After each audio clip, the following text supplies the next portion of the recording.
ఎవరికైనా టెలిగ్రామ్ పంపించాలి అంటే అడ్రస్ ఇచ్చి క్లుప్త సందేశం, చాలా షార్ట్ మెసేజ్ ఇవ్వగలిగితే వాళ్ళు టెలిగ్రాఫిక్ కోడ్ ఉపయోగించి ఆ పర్టికులర్ ఆఫీస్కి ఆ కోడ్ పంపించినప్పుడు వాళ్ళు మరలా ప్రింట్ చేసి అక్కడికి తీసుకెళ్ళేవారు. యూజువల్గా టెలిగ్రామ్స్లో బ్యాడ్ న్యూస్ ఎక్కువ వచ్చేది. టెలిగ్రామ్ వచ్చింది అనగానే కొంతమందికి ఒళ్ళు చల్లబడిపోయేది. ఎందుకోసం అంటే ఏదో బ్యాడ్ న్యూస్ ఉందేమో, ఎవరికో ఏదో యాక్సిడెంట్ అయిందో లేదా చనిపోయారో, ఈ న్యూస్లు ఎక్కువ వస్తుండే టెలిగ్రామ్లో. అక్కడక్కడ మాత్రం టెలిగ్రామ్లో బర్త్డే గ్రీటింగ్స్ కానీ లేదా వెడ్డింగ్ రోజున, మ్యారేజ్ డే రోజున గ్రీటింగ్స్ తెలియజేసే పరిస్థితి. ఇద్దరు యవనస్తులు వివాహం చేసుకుంటున్నారు.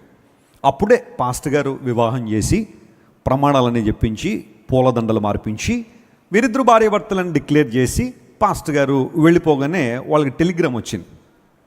ఆ టెలిగ్రామ్ ఆ యవనస్తురాలి స్నేహితురాల నుండి వచ్చింది. తన ఫ్రెండ్ పంపించింది. వాళ్ళిద్దరికీ కూడా విషెస్ చెబుతూ కంగ్రాచులేషన్స్ అని చెప్పి ఒక బైబిల్ వర్స్, బైబిల్లో ఒక మాట, ఒక వచనాన్ని వారిద్దరికి తెలియచేస్తే వారు బైబిల్ చదువుతారు. తద్వారా ఆ వచనం ద్వారా వారు దీవెన పొందాలన్న ఆలోచనలో ఆమె ఒక బైబిల్ వర్డ్స్ పంపించింది. వారిద్దరు కూడా టెలిగ్రామ్ ఓపెన్ చేశారు. కంగ్రాచులేషన్స్ అని చదివిన తర్వాత కింద బైబిల్ వర్డ్స్ ఉంది. చాలా ఆసక్తిగా నా ఫ్రెండ్ ఒక బైబిల్ వర్డ్స్ పంపించింది, అర్జెంటుగా మనం బైబిల్ తెరిచి ఆ వర్డ్స్ ఏముంటుందో అని చెప్పి చూద్దామని చెప్పి బైబిల్ ఓపెన్ చేశారు.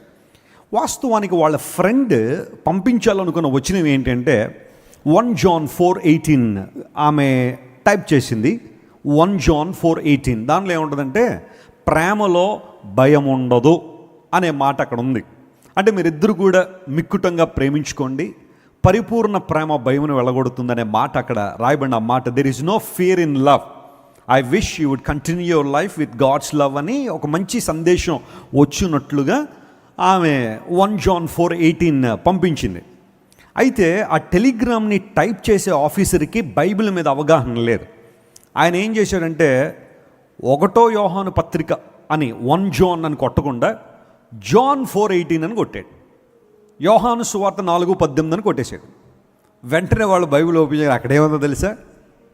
నీకు 5 పెరిమిట్లు ఉన్నారు, ఇప్పుడున్నవాడు నీ వాడు కాదని ఉంది. ఎలా ఉంటుంది చెప్పండి? ఇప్పుడున్నవాడు వాడు కాదా? ఆల్రెడీ 5 ఉన్నారా నాకు? ఆ వచనం చదవగానే భార్యాభర్తలు ఇద్దరు కూడా ఒకరినొకరు ముఖం చూసుకున్నారు, ఇదేంటి ఇలా వచ్చిందని. ఆ తర్వాత వాళ్ళు తమాయించుకుని ఇది కాదు, మన స్నేహితురాలకు మనం పంపించిన వర్తమానం ఇది కాదు అని జాగ్రత్తగా పరిశీలన చేస్తే వాస్తవానికి ఆమె పంపించింది 1 John 4:18.